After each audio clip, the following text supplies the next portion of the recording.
station. This is Houston. Are you ready for the event?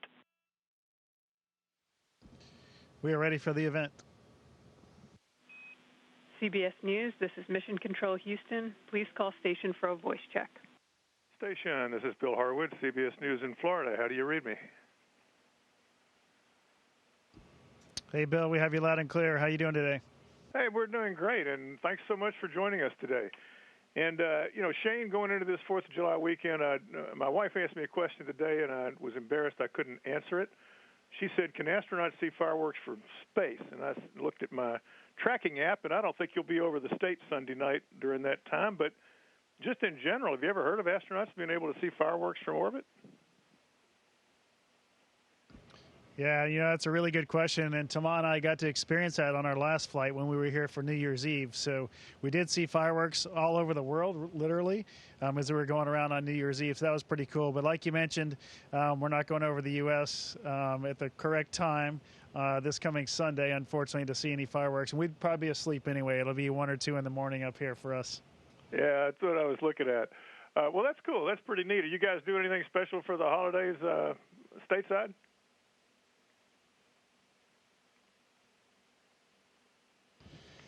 Well, up here we're going to do a few things. We're going to kind of have like a cookout barbecue, or at least we're going to simulate that with the food that we have up here. But we're going to share that with our French astronauts, our Japanese and Russian colleagues, and share some of the traditions we have around the table.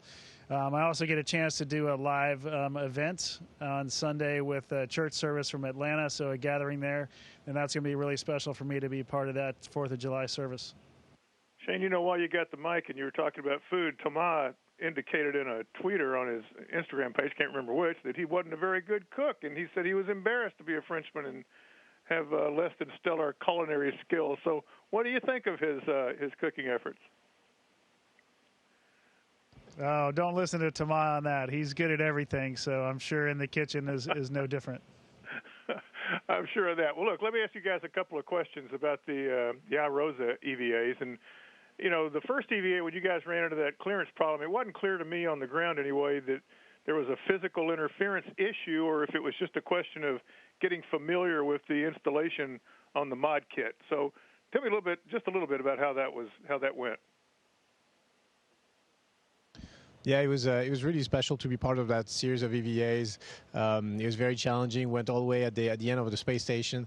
And as a matter of fact, you can see, if you look out the window, you can see. I don't know if you see it might be too bright, but you see the solar arrays right behind us, kind of floating nicely now on space station, and we're very proud of them. But yeah, for the first EVA, we didn't expect the clearance to be so tight because it's challenging, because its hardware was built, by different people, different companies. It never obviously saw its final location because it was in space, so there's a lot of engineering that went into it, and it was so simple as to kind of a misalignment problem, but luckily all the engineers at NASA turned around really, really quickly, and between the first and the second EVA, we shifted gears. We had a different strategy, and it worked beautifully. It worked like a charm, so it was just a matter of doing the right thing, and that's what we did for the second and the third EVA, and now they're floating nicely behind us.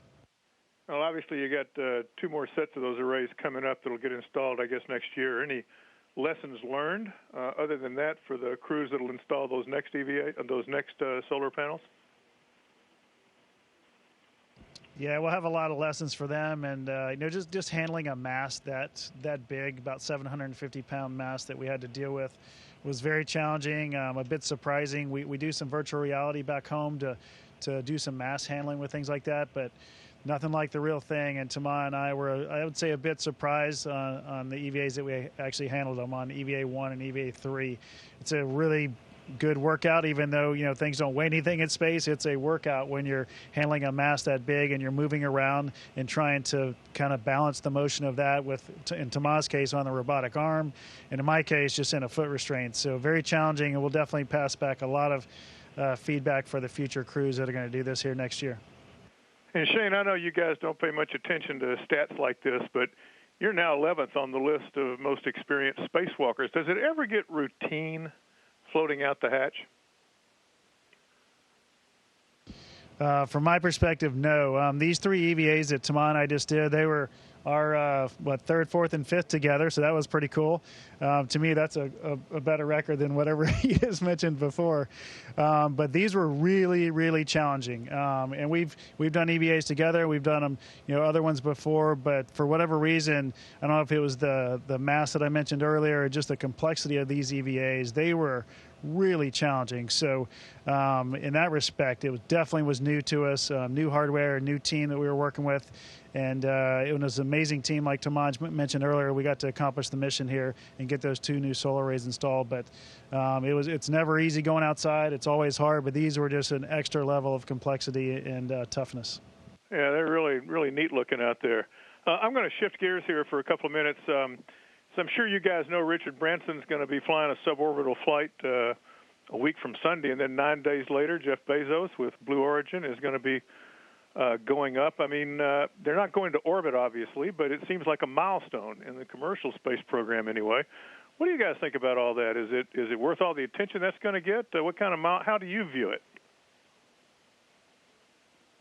Oh, I think generally we think it's good. We think it's good that people invest into space. We're not doing it, just to be the members of an exclusive club. We're doing it because we think it's useful. We think there's a lot of gains for society, by going into space, whether it be for the research or for the economy that we could develop in low Earth orbit and further and beyond. And really the parallel that I draw, which is it's very basic, but it's true. If you look at aviation at the beginning, there was a lot of pioneering, and then it was seen as a luxury only for a bunch of happy few, and then it became what it is today. Now it enables people to travel around the world and learn about other cultures and meet up people. It makes the world a better place.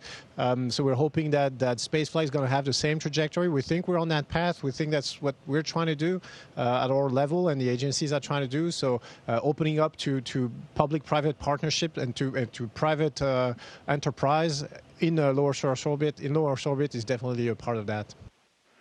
There's also a neatness aspect to all this. Jeff Bezos has invited Wally Funk to fly with him. She was one of the 13 women who originally hoped to fly in space back in the 1960s. Shane, any words you'd like to pass along to her? She's going to be 82 and the oldest person to ever fly in space. That's really fantastic. I want to wish her well, of course, and what a perfect choice to go into space and kind of put a little cherry on top of her amazing career. So that's pretty awesome. Well, speaking one more on commercial space, you guys are going to be dealing with that on the station yourselves, obviously. The Russians are going to send up an actress and a producer in this fall, and then, of course, you got 2 Japanese space tourists going up in December, and then you've got the Axiom mission in January. What do you think about the station in terms of commercial crew on board, training, safety, all those things from the perspective of a professional astronaut? I think all those crews you mentioned, we're excited. We'll be up here, we think at least, for the Russian one you mentioned. And we're excited to have them on board. They're going to get trained all around the world at the training centers, just like we do, on the emergency equipment and the safety aspect of it. So we're not concerned, I don't think, about that at all. Their missions will be shorter in general, so a week or so-ish for their missions. And so they won't get to experience this like we do, but they'll have a nice view of the Earth from this perspective and get to do some science up here while they're here. And so I don't have any issues with it at all. It's going to be really exciting. To me, it's kind of that, and Tama was alluding to it earlier, it's the next step in this process to get, this whole commercial entity and private enterprise as part of this low Earth orbit deal that we've been doing for a little while now. So, NASA committed a couple years ago, I think about 2 years ago exactly, to create this kind of business and commercial aspect of the International Space Station. And it's, this next year, it's going to really start moving pretty quickly. So we're really excited about it. Well, look, guys, that pretty much takes care of me. Thanks so much for taking the time to chat today. Best of luck with the rest of your mission, and hopefully be talking down the road. Thanks, Bill. Happy 4th. You too. Station, this is Houston ACR. That concludes our CBS News portion of the event. Please stand by for a voice check from ABC News. Station, this is Sam Sweeney with ABC News in Washington. How do you hear me? Hey, Sam, we have you loud and clear. Sorry, we're getting back into place. That's all right. Thanks so much for spending some time with us this morning. I wanted to talk about that big news. Richard Branson, I know you just mentioned it with CBS, announcing that he's going to beat Jeff Bezos. He says it's not a race, but what do you guys think? Well, everybody says it's not a race. I think it's good. I think you need some momentum. You need being competitive is kind of part of the process. So it's okay. I mean, it's a challenging environment. You set yourself goals, you set yourself challenges, and you try to give the best of your abilities. It's part of it. So we think overall this is a positive process. We think space needs to open up to to more of the general public, to private enterprises, and to all these initiatives. We think it's good. We think it's going to have a very positive impact for everybody in the future, and so we're glad to be part of it. What do you suggest that the first civilians bring? Well, those folks are going to go for a very short duration, so they probably won't have to have the opportunity to bring a lot. But the ones that are going to come up here for a week or so later in the fall, bring obviously maybe pictures of their families and little mementos from their maybe universities or teams that they enjoy, just like we do. And so hopefully they'll get a chance to do that and then maybe present those items back to those entities when they get home. A lot of people don't understand exactly what the crew on board the International Space Station is doing, but every day it's critical scientific research. What research is that? What's the impact for Americans here that you guys are doing each day?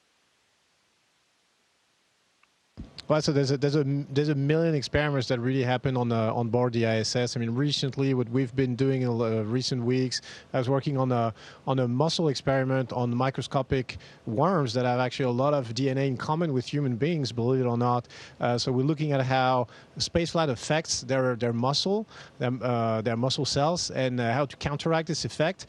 Because as you know, we're losing muscle mass, and it's kind of the similar process as aging on the ground. So if we could find a way to reverse that process and kind of unlock the key to aging as far as muscle, but also bone, but also brain and vision and a lot of other topics, then that would be fantastic for everybody on Earth. So that's just one of the aspects of what we're doing up here on the ISS. But we're doing material science, we're working on new alloys, we're working on the immune system, we're working on a million different things, and that's what makes it so special every day for us.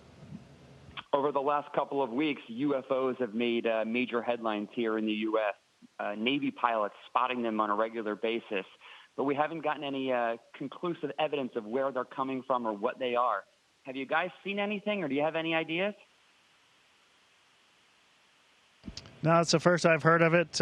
We have certainly not seen anything. We would definitely report that and have good video and pictures if we could, but we have not seen anything up here, and I haven't even heard about what you just mentioned, so I'll start looking for that in the news.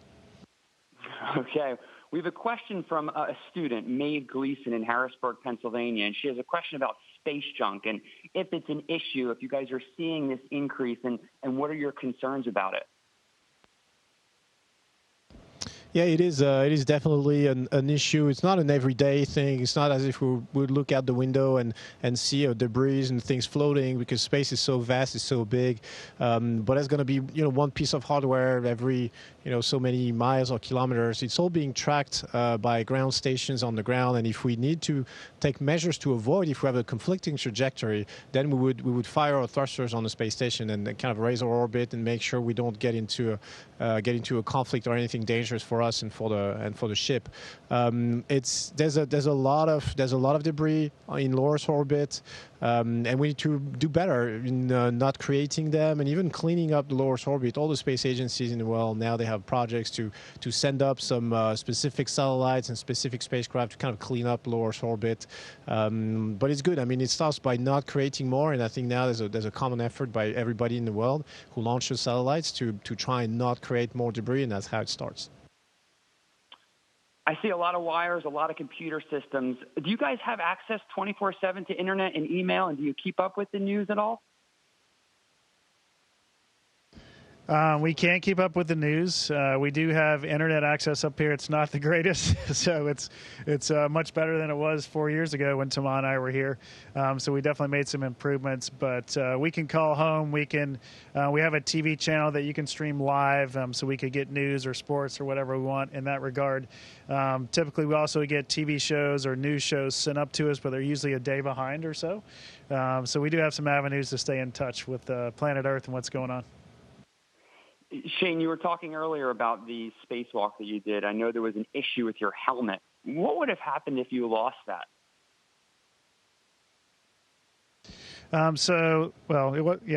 If you lose your helmet, that's really bad. But the mechanism that came off were the lights on top of my helmet and the cameras up there. And actually, it happened to Tama too on the same spacewalk just towards the end.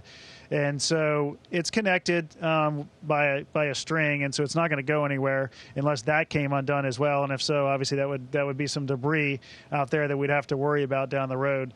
Tama, if you didn't hear, he did a nice little fix on it for us to kind of get through the rest of the spacewalk. And then when his came off later in the spacewalk, we were already at the airlock coming inside, so we didn't really do anything for that one. We did put some measures in place for the spacewalk after that to make sure it didn't happen again, and we were very successful there with the plan that the ground team came up with. So anyway, it's happened before. It wasn't the first time this has happened, but it's a mechanism that we hope doesn't come off, obviously, while we're outside. You mentioned July 4th. I want to know what you guys are going to be eating and how you celebrate. I understand that the Russians will be joining you. Oh, yeah. We're going to have I would say a big kind of picnic dinner on Sunday afternoon, late afternoon, where we're going to try to, recreate some of our traditions back home. I think normally we'd be cooking out and those kind of things. Well, we can't do that, but we do have some hamburgers and we have some brisket and baked beans and corn and those kind of cobblers and things that we normally have back home, and we're going to enjoy those up here with our French, Japanese, and Russian colleagues up here on Sunday afternoon. So that'll be fun. When do you see a time when it's more normal for not just billionaires and lucky winners of raffles to come and join you on the International Space Station? Oh, it's a process. If you look back, I always look back at history to kind of pick up the trends. And if you look at aviation, it took a few dozen years before it became kind of a mass product. And I think spaceflight, we've been sending people to space for 50, 60 years, which seems long because now our expectations are so high, but it's not that much. Back in the day, 50 years after Columbus got to America, I'm not sure lots of stuff had happened. So we're actually going fast, I think, but we're getting there. So now if you look at it, we've settled pretty much. We've had people in low Earth orbit for more than 20 years now without a pause. People have been living in space for 20 years, so that's a pretty big achievement if you're asking me. And now professional astronauts are going to take one step further and deeper. We've been to the moon. The U.S. has been to the moon in the 70s, but not for so long. Now we want to go back as an international project, just like the ISS is, with a sustainable approach, kind of live off the land, in situ resource utilization, things like that, and have a more permanent presence because as part of the exploration process. And then while doing this, then we'll leave. Not entirely, but we'll have less attention from professional agencies in low Earth orbit, and then the private enterprises are going to fill up that void and are going to follow behind, and then it's going to be the same on the moon when we go to Mars, and so that's a whole process that we're seeing happening today, and that's going to keep happening in the future. And as you guys accomplish all that, you now have more competition. The Chinese now launching their first space station. Will you have any interaction with them or work with them at all?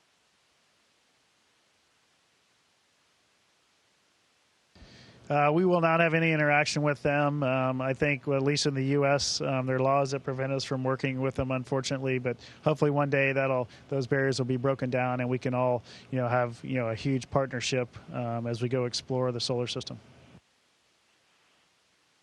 And thanks, guys, so much for your time. I appreciate it, and looking forward to learning more about your missions.